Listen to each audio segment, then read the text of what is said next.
going live. Please, thank you. So what? All right, guys, this is BobbieD coming to you live from the Lombard Civil Philippines. Having an awesome time in the Philippines today. Hope you are as well where you're from. Today, ladies and gentlemen, we're on our way to get a quick snack, and I wanted to bring you a Philippines travel update. Philippines travel update in the Philippines. Yeah. The Philippines is now accepting antigen tests instead of the PCR test, RT-PCR test. So you gentlemen that are coming to the Philippines now have the opportunity to partake of the antigen test as opposed to the RT-PCR test. Now the difference between the antigen test versus the RT-PCR test is that the antigen test is much more faster and it is less costly than the RT-PCR test. So you may want to take avail of that. The Philippines is doing everything that they can to assist travelers in getting here, and in getting here as convenient as it is for you as they can make it. So for you that are coming to the Philippines, remember you can avail of the antigen PCR test. I'm going to read to you some information. Hold on, give me a second. If I can get this up here, I'm going to read to you some information on the specifics of this. Okay, give me just a second, guys. I can move this around and move this around. Hold on one second. Okay, so we got dropped there for a second, but I'm going to tell you what I said, just in case you didn't hear. I was reading an article by the Philippines News Agency indicating that the Philippines is now, this is the big news for today, accepting antigen tests versus the RT-PCR test. If you want to arrive for foreign nationals, if you want to arrive, or Filipinos, returning Filipinos or OFWs, they're accepting the antigen test. It was okayed on Friday by the IATF, the Interagency Task Force on the Management of Emerging and Infectious Diseases. That's the task force that covers the rules and the protocol procedures for those people entering the Philippines. So you can take avail of that, and it will be more expedient for you, less expensive, and more convenient for you. That's a biggie, guys. So people have been waiting for them to do that. The Philippines has been easing more and more travel restrictions to allow the foreigners to get back in here because they want your Monte and they want you to see your lady, okay? And they want you to make sure she's not shady, because she could be messy. What do you want? I'm trying to sell that one. Okay, they're trying to sell these decent stuff over there, man. Tell that lady go down, sit down somewhere. Nobody gonna buy it there. What is that, Lisa D? A broom? Okay, she trying to sell a broom to Lisa D. I'm gonna see if I can show y'all too. Where she at? Is she right there? She trying to sell a broom to Lisa D. When you come to the Philippines, guys, you'll find there's a hustler on every corner. Okay? And don't feel sorry for these people. Okay? That's the worst thing you could do, is feel sorry for these people, and then you come going in your pocket. These people, some of them do that just to get your money. Some of them hustle more money than you make every month because they know how to get that money. Make people feel sorry for them by giving them sad face. I'm hungry. They do like that. Like they hungry, you know. The crazy stuff they do. I have no mercy for people like that, because they have more food than me at the house when they get home, and they making a lot of money free. You don't tell me this shit. I know what these people doing, and you know it too. Some of them got more food than you. Stop them, judge up. Tell me, I know. And so I don't feel sorry for these people, and I don't suggest you as well. Don't feel sorry for them. Pray for them. Ask them. Do you want them to get something to eat? If they say yeah, get them something to eat. If they say no, they don't want it because they're trying to hustle you. Okay, so that's how I feel. And if you think I'm wrong, then you think I'm wrong. But I know I'm all right. But yeah, we're here in Burger King. Lisa G just got her food, and she's very hungry. She wants to sit here and eat the food. So I have to wait on her to get through with her munchies. But while I'm waiting, I will work. I work for the people I'm dealing with in the Philippines. All my people in the house say, yeah. Yeah, how y'all doing, man? This is our second broadcast for today. We try to make you have it your way, because y'all want to see BobbieD and Lisa D, so we show y'all us every chance we get. Every time I go out, if I have an opportunity, I always bring a video, because the more you see of the Philippines, the more you're going to want to get here, and the more you're reminded of what you're missing when you're not in the Philippines. I left the Philippines back in 2019, and I went to the United States. Can you please just watch? You know what she did, man? Let me tell you what Lizzie just did. She was eating her food, right? When I said I went to the Philippines I went to the USA back in 2009, you know what she did? She ate a piece of French fry like that, and she turned around and did like this to me. Why you do that, Lisa D? Huh? So she trying to mess with me, y'all. Oh Lord, Lisa D. But yeah, I went to the USA back in 2019, and I was homesick. I was there for almost 3 weeks, and I got so homesick. This first week I was all right, because I had missed people, you know. Yeah, you doing? Kissy. Well, it's so glad to see you. Saw my grandsons, all my children, you know, my sister, my relatives, you know, I saw everybody, you know. But after the first week, I was like, I'm ready to go home. I'm ready to go home, man. You know, it's about home. Huh? Philippines or US? I was ready to go home. Lisa's trying to mess with me, y'all. I was ready to go home, man. Yo, I said, look, man, every time I talk to Lisa D, I said, I'm ready to go home. She said, you ain't time, because I had to wait till my ticket time to go back. I had a round trip ticket, so I had to wait for my return flight time to go back home. And when I went back home, man, I was so happy to get back home. You can't believe how home. They say home is where the heart is. That I'm a living witness to you guys. Home is where your heart is. My heart was in Philippines, and my body was in USA, and so I couldn't wait. I felt uncomfortable, you know. After the first week, I was like, and one of the reasons why I felt uncomfortable was because normally when I went home to the USA rather, I would always go back to I had a house, you know. I owned a house there, and I would always go back to my house, and I felt comfortable. But this time when I went back in 2019, I sold my house prior to that. And I didn't have I haven't had an opportunity to go home to my regular house. So I had to stay with my daughters. You know, I had to stay with my daughters, man. I was like, wow. I've been reduced to being homeless in the USA. So I got a feeling of how it feels to be homeless. And you know, when you used to going back to the USA, you're going back to your home.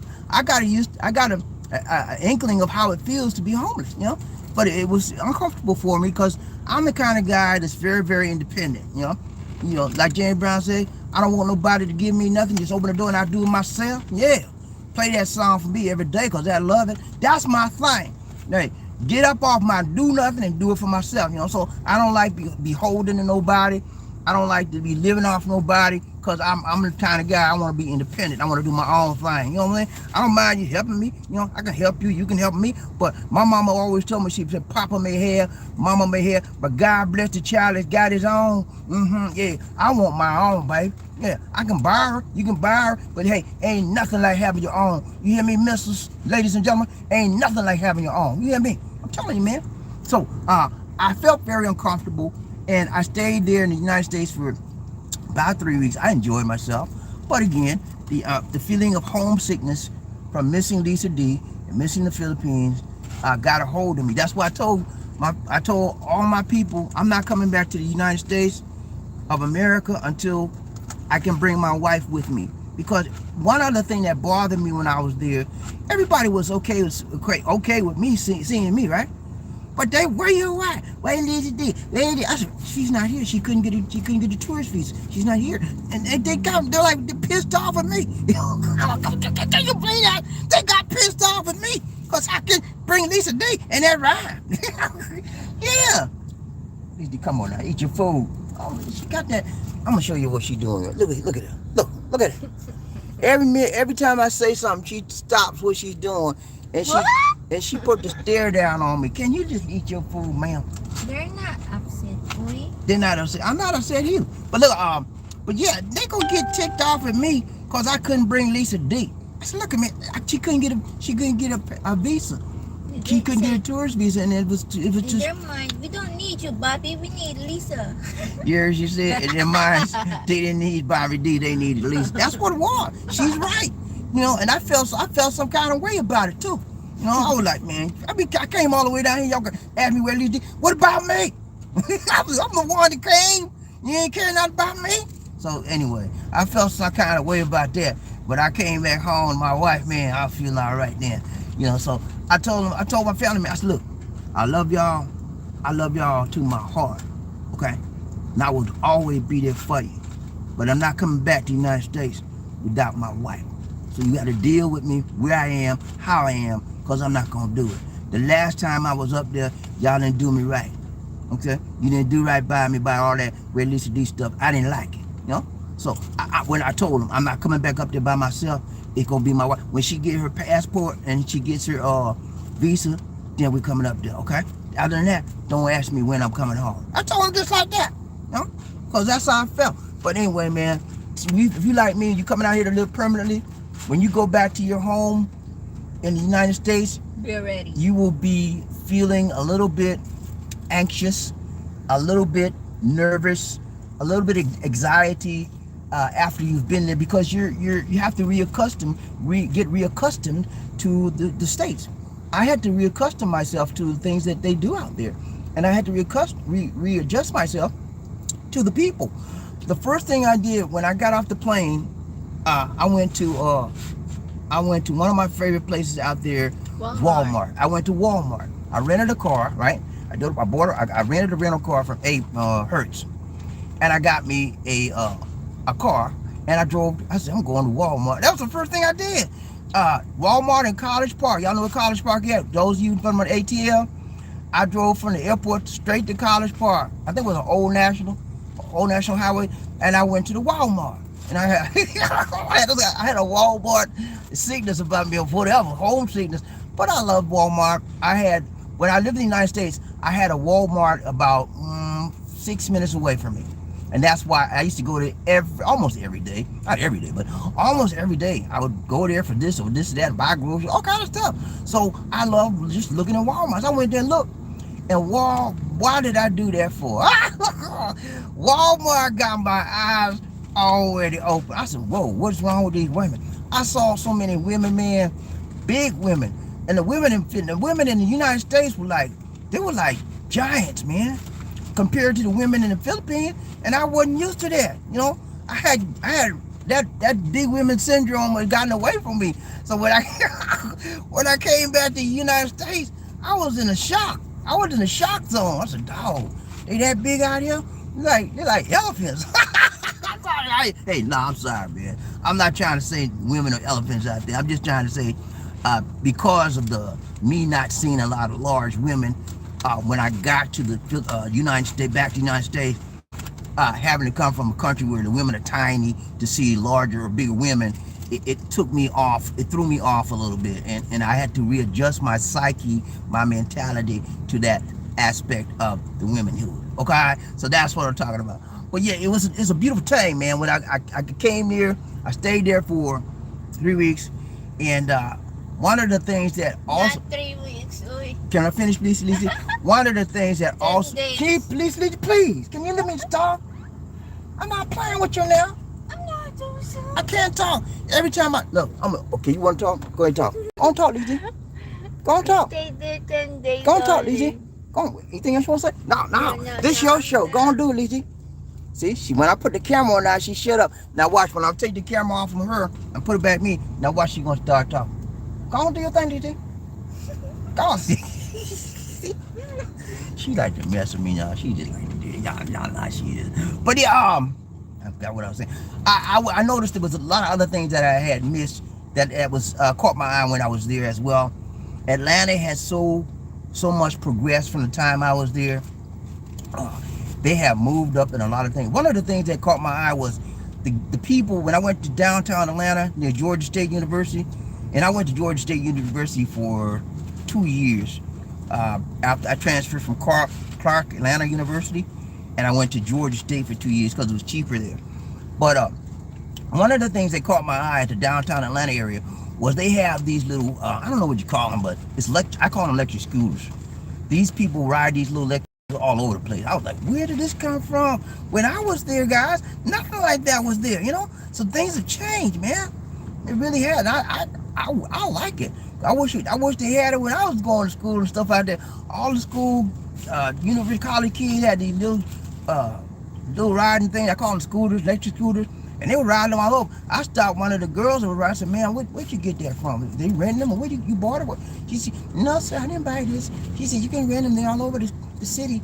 And she said, when you ride it, you put they're in the machine, you put your money in, and it unloosens the lock, and you have you can put so much money in to get an hour, 2 hours, and then when you're done, they have a station where you can go back and park it and put it in that station wherever you live. You don't have to bring it back where you came from. I said, what?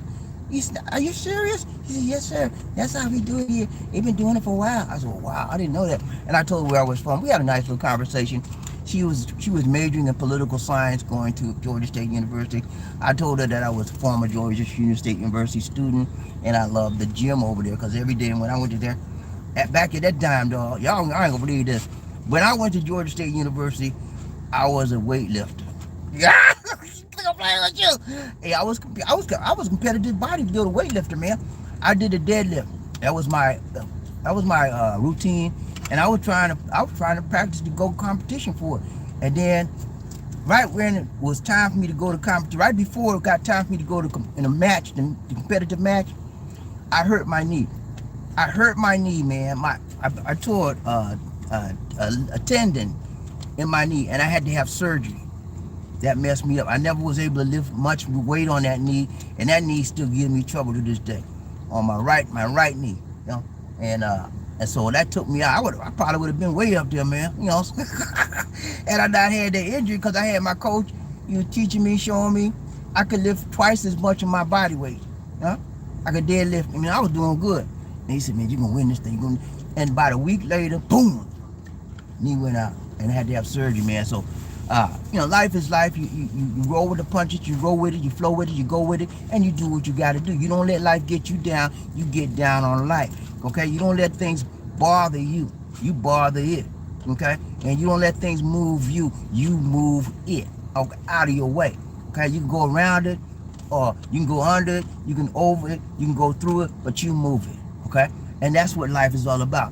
You don't let one thing hold you down. You don't let one thing throw you down. You don't let one thing blow you down. You move it. And keep it moving. That's what they told me.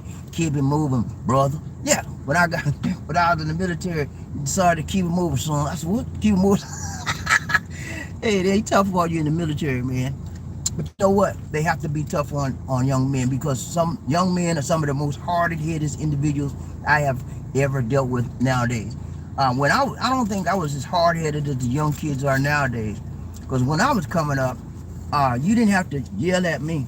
All you had to do is tell me one time or twice, and I straightened it up. You know, because that's how I was, that kind of kid. I was. If you talk to me decently, and I first of all respected you, because if I didn't respect you, you got nothing from me. you might not even get a hello from me. But if I respected you, I honored you. And if you told me something, I listened. But these kids nowadays have no respect for nobody and no thing. Huh? They don't even respect their own self. You know, some of them. And you know, so the kids nowadays is a reflection of the parents nowadays. The parents nowadays is not a reflection of the parents that raised them. You know, because a lot of times, guys, when you raise your children, and you raise them, the Bible says raise up a child. I'm waiting for her to get through, because she always do that when I'm on it. You through? Okay. The Bible says raise up a child in the way he should go, and when he is old, he will not depart from it. But that's not the way it go nowadays. Nowadays, what the kids do, they raise up the parent in the way you want them to go, and when they're old, you kick the parent out the house. That's how I do. You know? So I have now no good feelings about the younger generation now. I'm talking about the teenagers, like 16, 18, 20. Them people, you have to pray for them, because a lot of them, they just don't have no, I don't know what, I guess one of the things is their moral values are off. They don't have a lot of good moral values. Number two, they have this idea that they're entitled They have an entitlement attitude that they're entitled to everything they want to get, and you better get it for them. I don't appreciate that. Because when I was coming up, I had to work for everything I got. Nobody gave me nothing free. You know what I'm saying? I had to work, baby. I had to work it, baby. Work it. Huh? You think I'm playing with you? When I went to college, excuse me, the first school, when I graduated high school, and when I graduated high school, I went to Clark University, Clark, Atlanta. And when I got there, they told me I needed this kind of, when they got the acceptance letter and everything, they told me how much money I needed. I ain't had the money. You know, I didn't have it. You know, because I was working before I got in school, but I was a kid, man, just getting piece of job here, piece of job there. So what they did, they gave me a loan. And they said, you got to pay that back. I said, what? I said, how you gonna give me this money? I got to pay it back. He said, it's a loan, son. So I didn't like that. So I started working ever since then. I got one loan with the school. That's it. The rest of the money I paid out of my pocket because I worked. I worked full time and went to school full time. I had night jobs, all kind of stuff I did. But I paid the rest of the money out of my pocket. And it was hard, man. It wasn't easy. So I had that attitude from my mama. She told me anything you want in life is worthwhile going after. Do what you got to do to get it. And when I had that, when she drilled that into me, it's still in me to this day. Anything I want is worthwhile, I got to work for it. I don't want nothing given to me. Just like James Brown said, open the door and I'll get it for myself. I didn't appreciate that loan, but I ain't had no choice. My mother passed away, God bless her soul. I love my mom. I was with my grandmother. She didn't have much. My dad was, I don't know what to say. He didn't help me like I wanted him to, okay? So I was on my own. You know, it was me, myself, and the Lord. That's how I got to the school. Me, myself, and the Lord. And it was tough, man. You know, that's why I appreciate my struggle. Because I went through it, man. Nobody know the hell I went through. But me and the Lord, nobody. Even my family didn't know how I was making it. And they didn't give me a whole lot, but how you doing? You doing all right? You good? That's all they told me. They didn't say, well, here, son, let me help you. Get $500. I got none of that. I had to hustle. I had to work. And you know what? That's why when I went to school, I didn't have a whole lot of friends because I didn't have time to be play. When I went to school, I had to do my work and get ready to go home and get on my job. That's what I did. And so, I don't have a lot of respect for the kids that want stuff given to them. I didn't want nothing given to me, and it made me a better person for it. I had to work. When you work for something, ladies and gentlemen, then you will appreciate it much better. Isn't that right, Lisa D? Wrong, Mosford. I expect that from her. But yeah, when you work for something, ladies and gentlemen, you appreciate it better than if you just don't twerk for it. You don't twerk. I say twerk for it, you just shake your tail and all that. Nah, you ain't gonna appreciate nothing. But you had to do nothing. You had to do no energy for it. You just played. Oh, hey, I worked for my money. And I had to struggle to get through school with the payments, but I did it. And with the help of the Lord. If it wasn't for the Lord on my side, when I went to school, I don't know what I did. And I had to drop out of college for 3 years, something like that, because I got married, I had kids, all kind of stuff, man. But you know what, man? Thank God for the memory of my mom. My mother always told me, she said, son, whatever you do it right. Do it all the way or don't do it at all. And I always remember I need to go back and finish this thing. You know, I always remember my mama when it comes to me to school. That's what pushed me to go back. I went back after 3 years laying off, acting the fool, doing crazy stuff. And I finished my college degree. Not only did I finish the college degree, my BS, but I got a master's. See? So I'm telling you, man, it's not over. For you guys out there think it's over, it ain't over until you want it to be over. And stop talking about I'm too old. You ain't too old for nothing. Okay? You ain't too old. I mean, I don't care what you say. Well, I'm too old. I can't do that. I did that back in the young days. You can do anything you want to do if you get your mind right. I mean, now sometimes when you get older, your body may not cooperate with you as much as it did when you were a younger guy. However, you still can do it. You just have to make some adjustments, my guys. That's all you got to do. Make some adjustments. I'm not going to go out there and run a marathon. I ran a marathon when I was 28 years old in Atlanta, Georgia, called the Atlanta Marathon. It's the only marathon I've ever done. I've done a lot of 6K races and stuff like that, but that's the only marathon. I'm not going to go out there and run a marathon at my age. You know, But that don't mean I can't run, can it? Does it? Huh? That don't mean I can't run.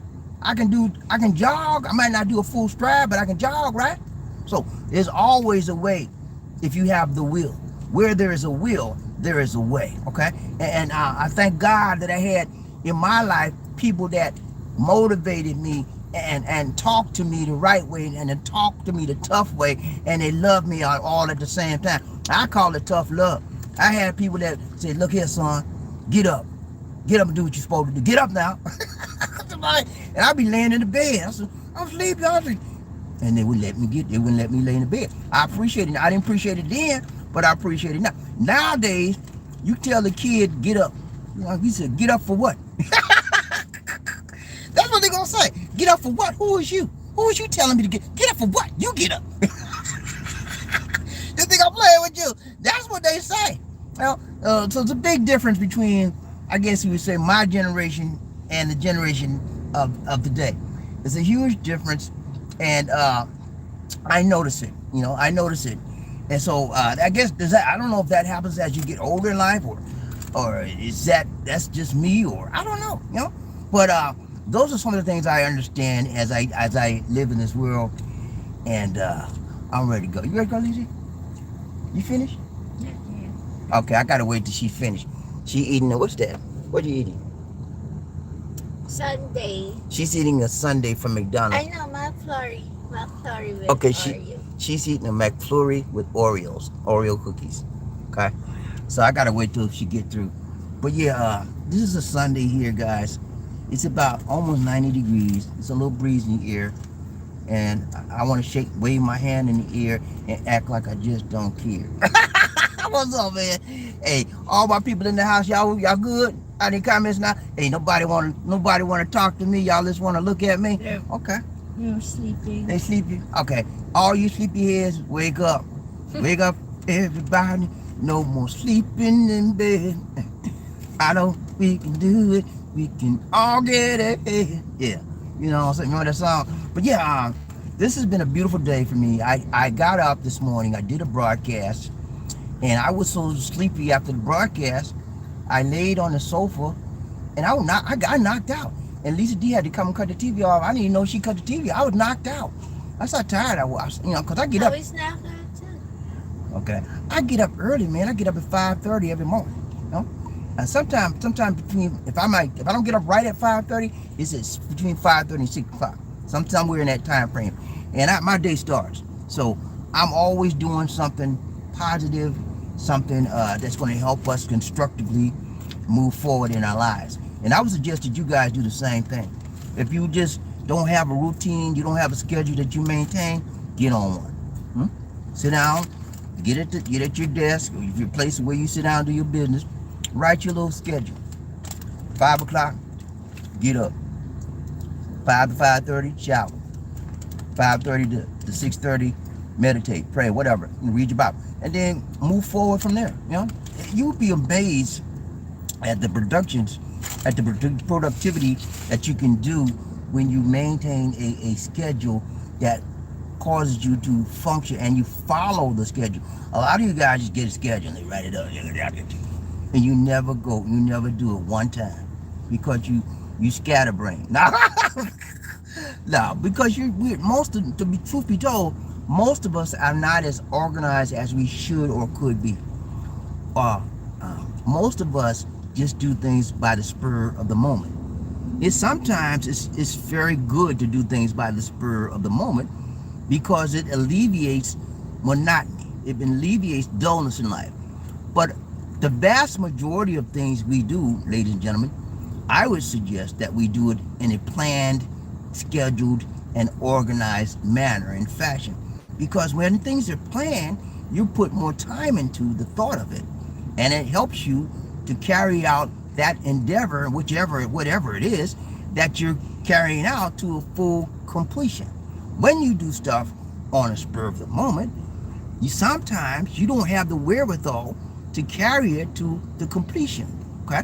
So whenever, going back to what my mama told me, she said, whatever you do, son, do it all the way, get all the way in doing it, or get all the way out doing it, and don't do it. Okay? If you can't do it all the way, son, don't do it at all. Okay? That's why I'm at. good, Lisa D? Lisa D, what you got to say to people? I'm gonna interview you right now. Lisa D, how old are you? You just had a birthday in January, ladies and gentlemen. She's 39, and she's so fine. She's 39 years old, ladies and gentlemen, and she's so fine, like Georgia wine. It's a big lie. I'm not lying. How old are you? I asked you how old you are. I don't know. Secret, just like. Okay, she don't want to tell y'all. She don't want to tell you the secret. Okay, ladies and gentlemen, Lisa D is a 3+ age old. Okay, and she is I'm teens. You what? Teens. What does that mean? You're a teenager? Okay. You want to go back in time? Why you want to go back in time? I don't. Okay, she just playing, y'all. She playing with me, y'all. She playing with y'all now. All right, Lisa D. Tell me about your dirty kitchen. How do you like your dirty kitchen? I love it. You like it? I love it. What do you like about your dirty kitchen the most, Lisa D? Because I can cook fish now. You can cook fish? What kind of fish you like the most? What kind of fish you like the most? I don't know. She don't know? Dried fish, y'all. You ready to cook some dried fish? Have you cooked dried fish? You ready to cook it? Yeah. Okay. I have to buy some. You got to buy some? Okay. So what have you cooked in the kitchen so far, Lisa D? Fishes. Veggies? That's it? You haven't cooked any meat in the kitchen? I grilled. What did you grill? There. What did you grill, Lisa D? Pork and fish too. Okay, I remember that. She grilled. And potatoes. Okay, Lisa D loves to grill, man. And we had some pork grilled steak. Oh man, that thing was the Bombay, baby. Yeah, I tore it up from the Florida. I ate all. I said, "You got any more?" But that stuff was good, man. She not a grill. He don't want to stop eating until it's all gone. That grilled pork steak she did, it was good. It was good, man. I love my food grill. This is the second grill Lisa has. I bought her the first one. The first one, she used it, but she didn't really use it like she's using this grill. She likes this grill better. This grill we have now is an electric grill, and she don't have to put any charcoal in it, none of that stuff in it. She just turn it on, and it's grilling real good, man. I love it. The first one also, but this one, the new one is easy to clean than the first one we had. Okay, so she likes the new grill because it's easy to clean, and she can cook and clean it up in like a matter of seconds. I remember the last one was a nightmare to clean. It was, I don't know, stuff just got sticky and ugh. That's one of the reasons why she never used that grill as much as she. That's one of the reasons why she never used that grill as the way she's using this new one. So I'm very pleased with how she's using this new one. Lisa D grills at least 2 or 3 times a week. I love it, man. I love grilled stuff. I love my food grilled. I don't like that fried stuff that much because it carries too much grease in it. If you grill it, it's going less grease in it, but the taste is just as good as it was fried. All right, you ready to go, Lisa? Yes, sir. You want to you got anything you want to say to the people? Let's go, guys. Love sharing family. Let's go. Let's ride with us. All right, you want to ride? You want them to ride with us? You just saying that. You going to? Where you going? Where you going now, Lisa? After you get through? We have to buy some fruits. Okay, we're going to the fruit market. We're going to the fruit market. I'm gonna cut this one off. When we get to the fruit market, I'm gonna start another video. Okay, I might put it like that. I might start another live stream. Okay, that's it now, guys. This is BobbieD and the Tuba Queen Lisa D. Say take care. God bless and peace. Thank you for watching.